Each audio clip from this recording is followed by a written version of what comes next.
Welcome to our Misra classes. Today topic is potential energy.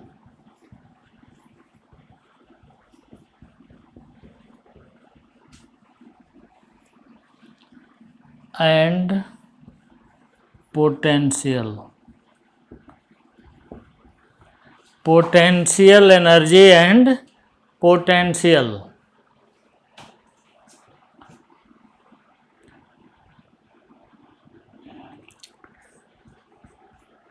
Electric word लगा दो, electric, potential energy and potential.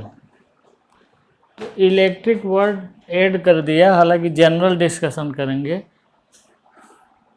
इसको समझने से पहले जनरल पोटेंशियल एनर्जी होती क्या है।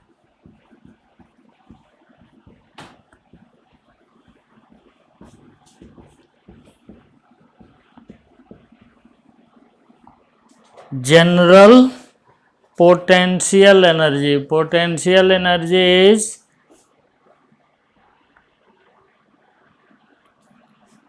property of conservative force. This is property of conservative force. Potential energy is the property of conservative force. Definition इसके negative of work done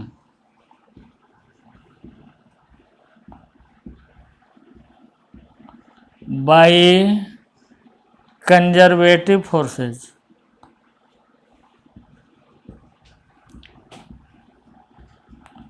Negative of work done by conservative forces is called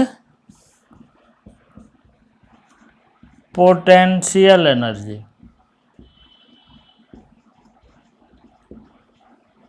मतलब conservative force है तभी potential energy है, अगर non conservative force है तो potential energy concept नहीं है, तब उसका पोटेंशियल एनर्जी नहीं होगी, पोटेंशियल भी नहीं होगा। तो कंजर्वेटिव फोर्स है, कंजर्वेटिव फोर्स समझते हो? कंजर्वेटिव फोर्स कहते किसको हैं? कंजर्वेटिव फोर्स ये कहते किसको हैं? Conservative force the forces work done by which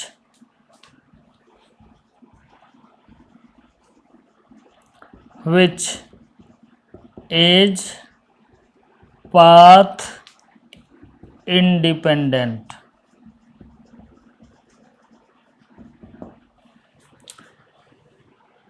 Work done by which is path independent.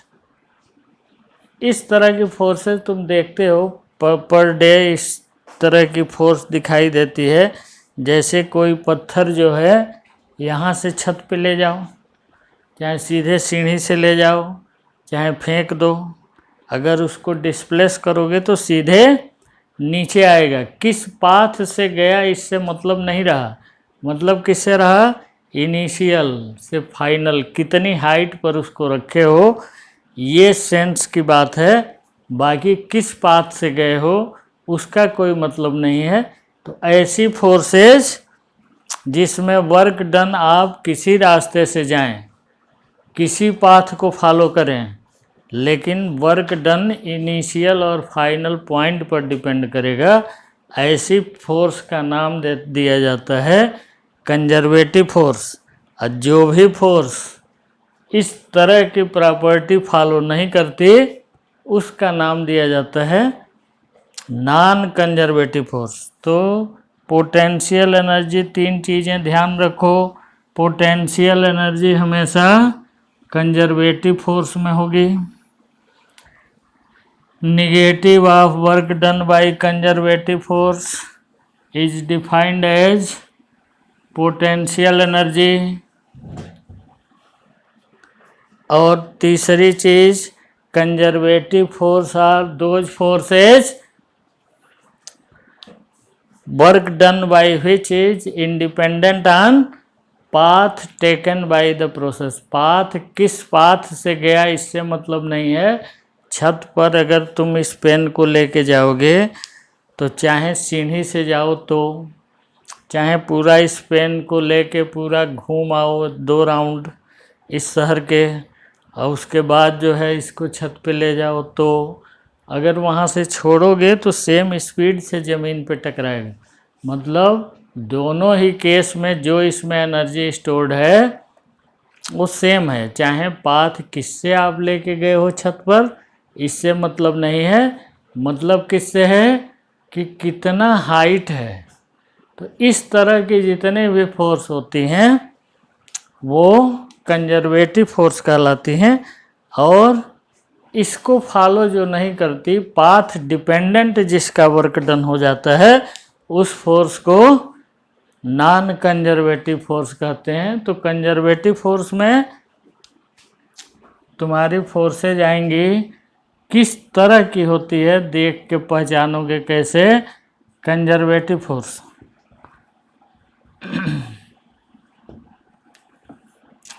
देख के कैसे समझोगे कि ये फोर्स कंजर्वेटिव है कि नॉन कंजर्वेटिव है। पहली चीज देखोगे, all constant forces,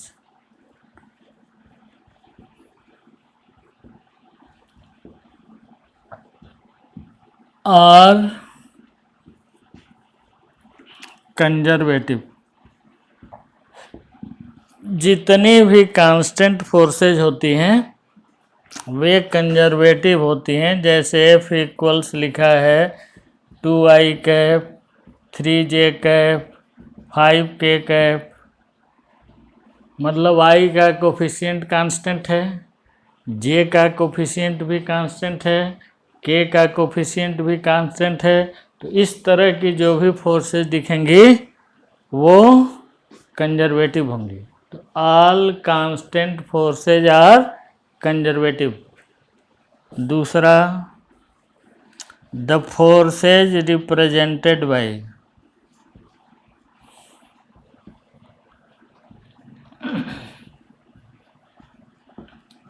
the forces represented by F equals F1 x i cap, F2 y j cap plus F3 z k cap are conservative.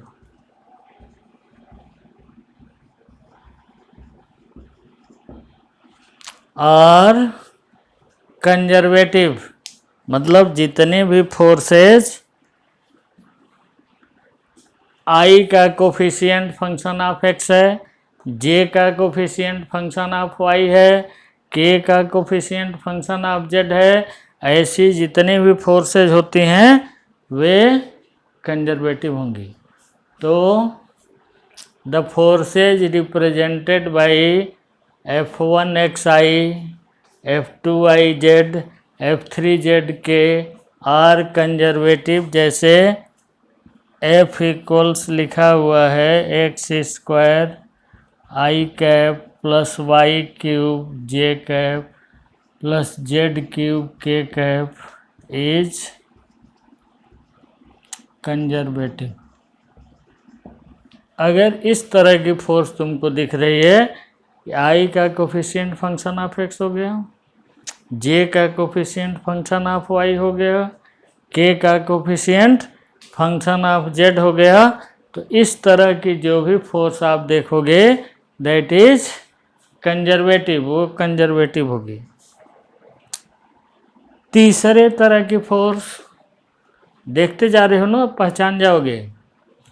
तीसरे तरह की फोर्स कंजर्वेटिव होगी।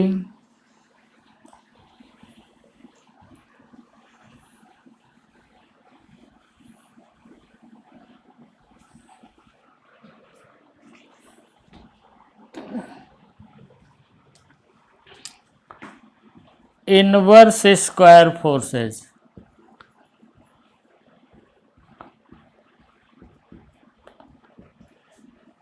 Inverse square forces are conservative. अगर force inverse square है k by are square, where k is constant, is are conservative.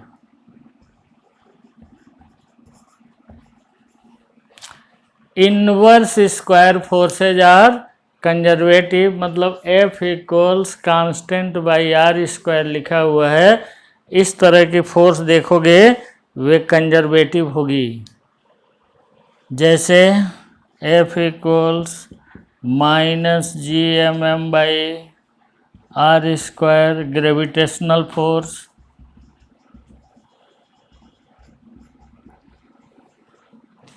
F equals 1/4 pi epsilon naught Q1 Q2 by are square coulombian force.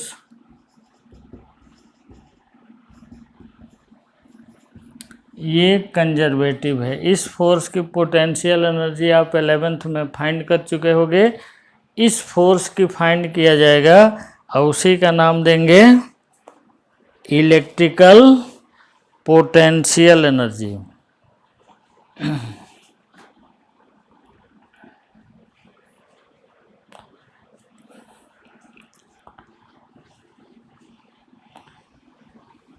मतलब ये तीन तरह की force आप देखते ही समझ जाओगे कि कंजर्वेटिव है कि नहीं है। लेकिन एक चौथे तरह की फोर्स जो जेईई के लिए ज़रूरी है, इस तरह के क्वेश्चन देते हैं। चौथे तरह की फोर्स कंजर्वेटिव है। The forces work done by which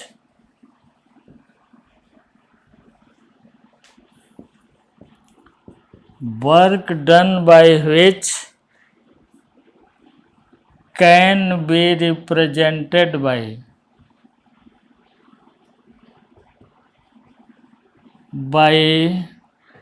exact differential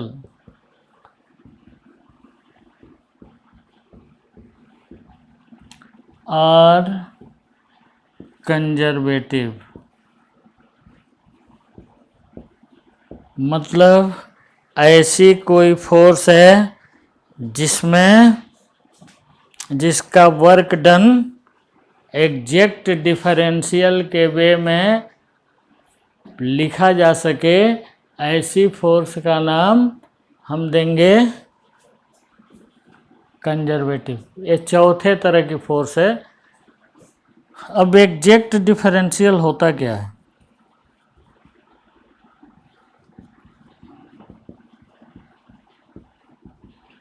exact differential होता क्या है?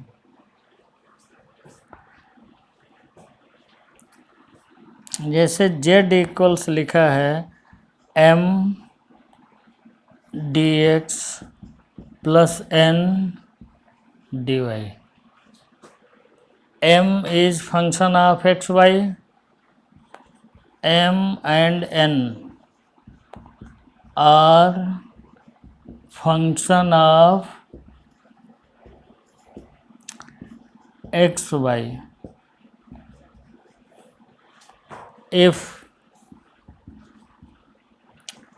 del m by del y equals del n by del x, then function is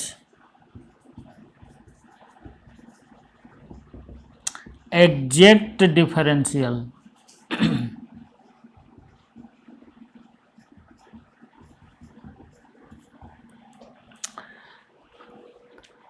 अगर z को रिप्रेजेंट किए हो m dx plus n dy, अगर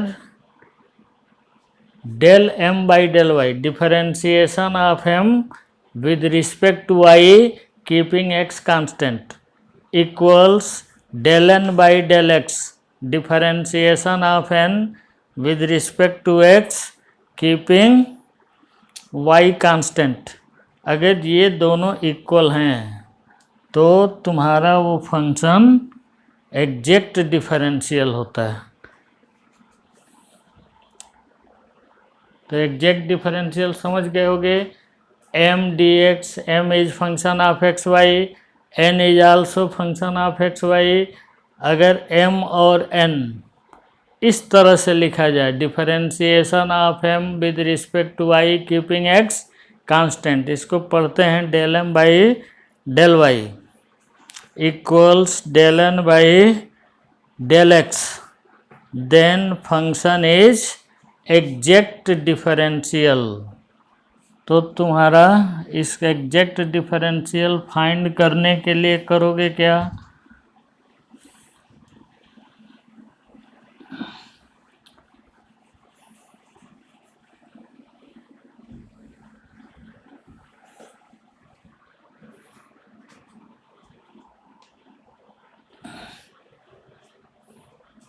इस तरह से स्टेट वेदर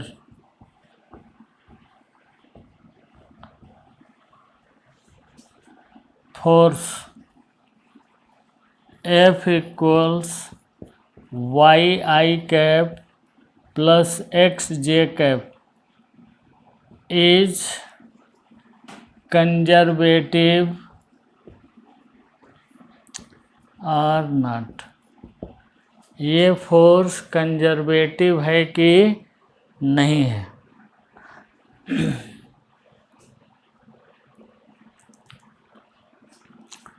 तो तुम पहला काम क्या करो, डी डब्ल्यू फाइंड करो। डी डब्ल्यू के लिए क्या करते हैं, F dot D r use करते हैं। डी डब्ल्यू equals F dot D r, where d r is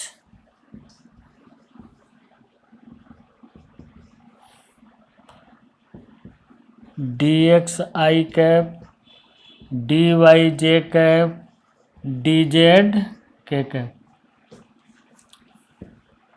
F तुम्हारा गिवन है वाई आई प्लस एक्स जे, डॉट प्रोडक्ट कर दो डी एक्स आई प्लस डी वाई जे प्लस डी जेड के। ये हमेशा किया जाता है। डी डब्ल्यू के लिए एफ डॉट डी आर, ये आप जानते हो ऑलरेडी, 11th में पढ़ चुके होगे, नहीं पढ़े होगे तो समझ लो।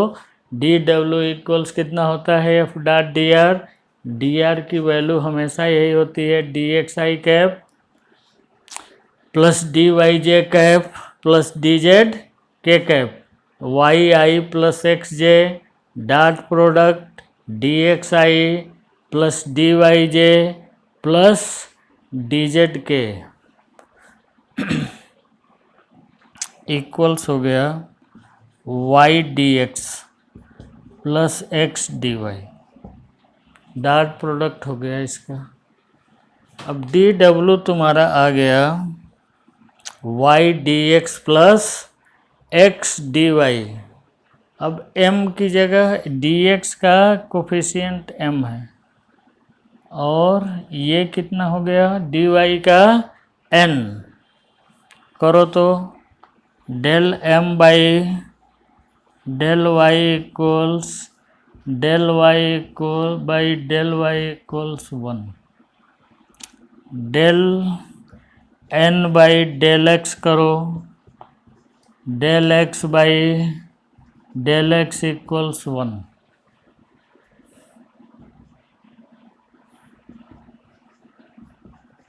अब देख रहे हो del m by del y कितना है 1, del n by del x कितना है 1, दोनों ही इक्वल हैं।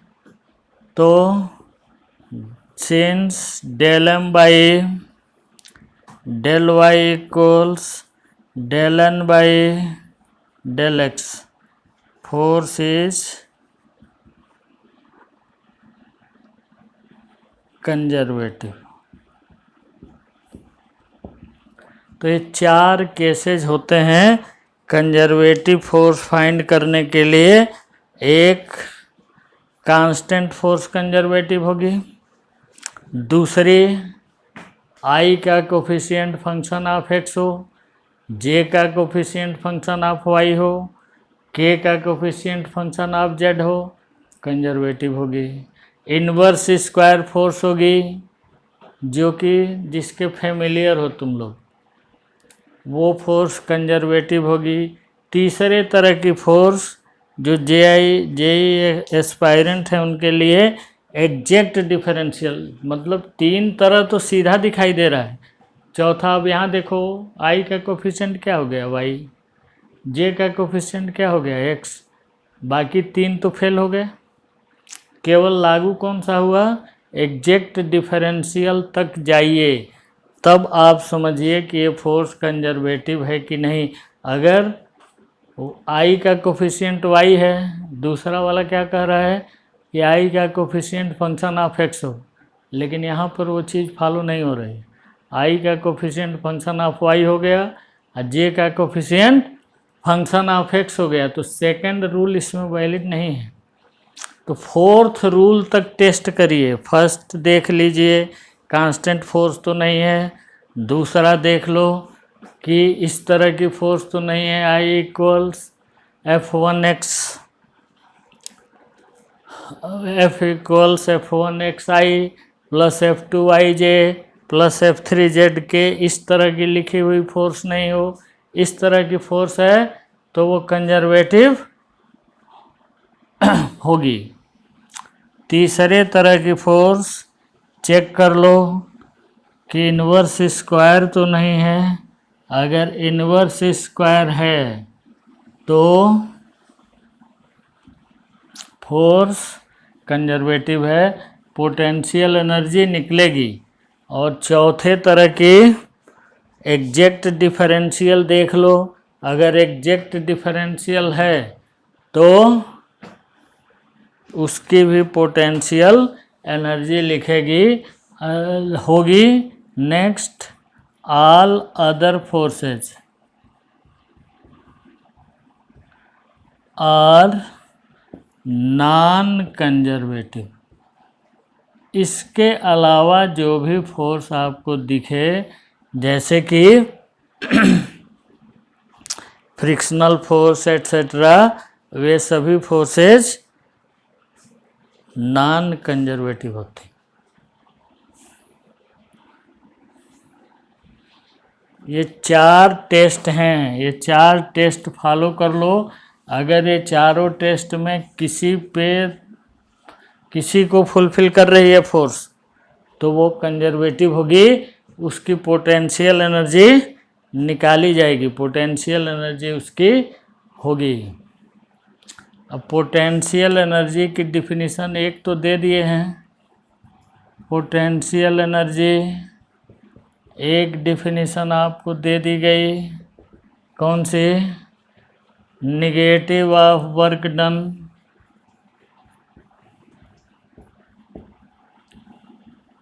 Bye conservative forces.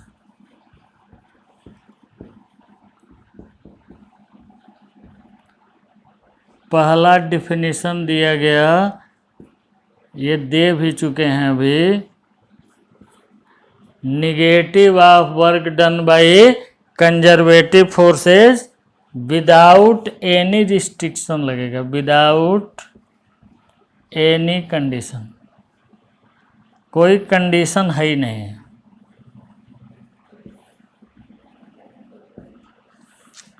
ये वैलिड है विदाउट कंडीशनल, लेकिन negative of work done by conservative force without condition, कोई कंडीशन नहीं। दूसरे तरह की डिफिनीशन कहीं कहीं लिखी हुई तुमको किसी किताब में मिलेगी। Definition second, positive of work done,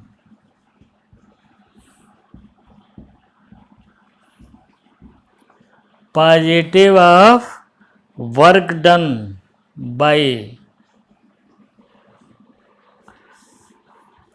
non accelerating, condition लग गई इसमें, positive of work done bye non accelerating external force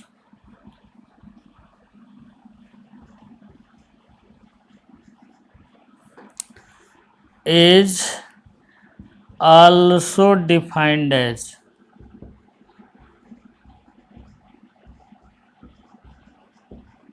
potential energy।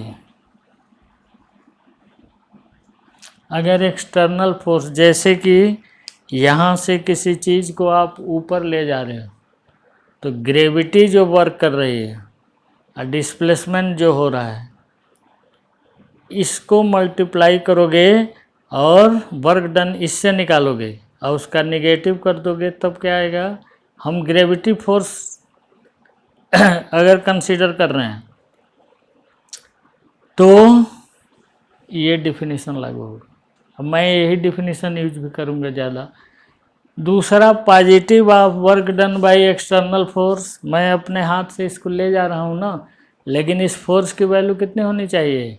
mg के बराबर ही होनी चाहिए। mg नीचे की तरफ लगी है, h ऊपर की तरफ है, हम ऊपर ले जा रहे हैं तो माइनस mgh होगा कंजर्वेटिव फोर्स का। अब माइनस mgh, जैसे ये दोनों डिफिनीशन को समझ लीजिए, दोनों क्या कर रहे हैं। ये कोई ब्लॉक है mg, इसको हाइट h तक ले आया,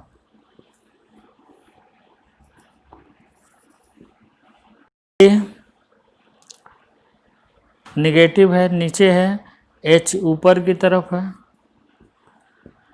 W mg, F लगाया है तुमने एक्सटर्नल, तभी तो जाएगा, नहीं तो जाएगा नहीं ऊपर।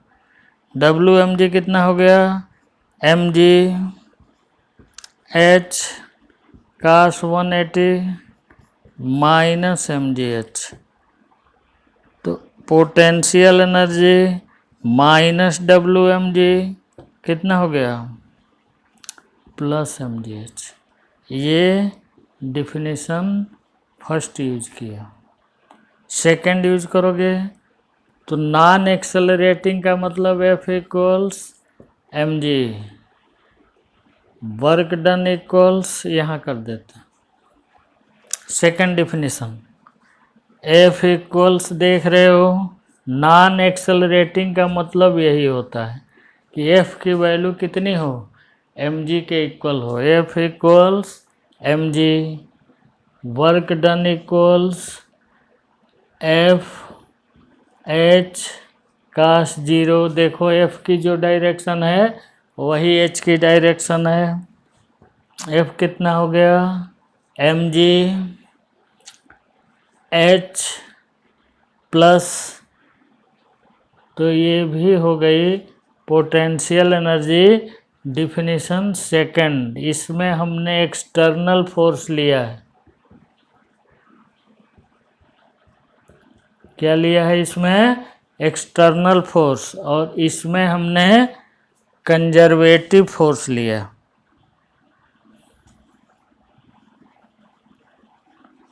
तो कंजर्वेटिव फोर्स में वर्क डन फाइंड करने के बाद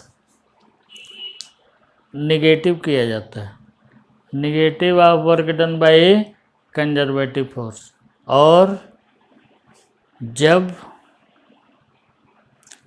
एक्सटर्नल फोर्स नॉन एक्सेलरेटिंग, ये वर्ड ध्यान रखना, नॉन एक्सेलरेटिंग का सेंस होगा F इक्वल्स mg के बराबर, mg से ज़्यादा नहीं। अगर ज़्यादा हुआ तो वो वैलिड नहीं होगा। तो दोनों ही देख लो, दोनों से रिजल्ट एक ही आएंगे। mgh इससे भी आएगा, mgh इससे भी आएगा, चाहे आप इसको यूज करो चाहे इसको यूज करो। ये चूँकि विदाउट कंडीशन है तो इसको मैं ज़्यादा यूज करूँगा, इसको कम यूज होगा, या इसको नहीं करो तो ज़्यादा सही है, क्योंकि कंडीशन लगेगा। अगर इतना तुम्हारे दिमाग में आए कि F इक्वल्स mg ही होना चाहिए तो यूज कर सकते हो। लेकिन अगर कहीं इधर उधर भटकने के चांसेज हो, इसको यूज करो। कल इसी चीज़ को पोटेंशियल एनर्जी इलेक्ट्रिकल फोर्स की निकाली जाएगी। कल इलेक्ट्रिकल फोर्स की एनर्जी निकाली जाएगी और इस चैप्टर को आगे बढ़ाया जाएगा electrical potential energy and potential को।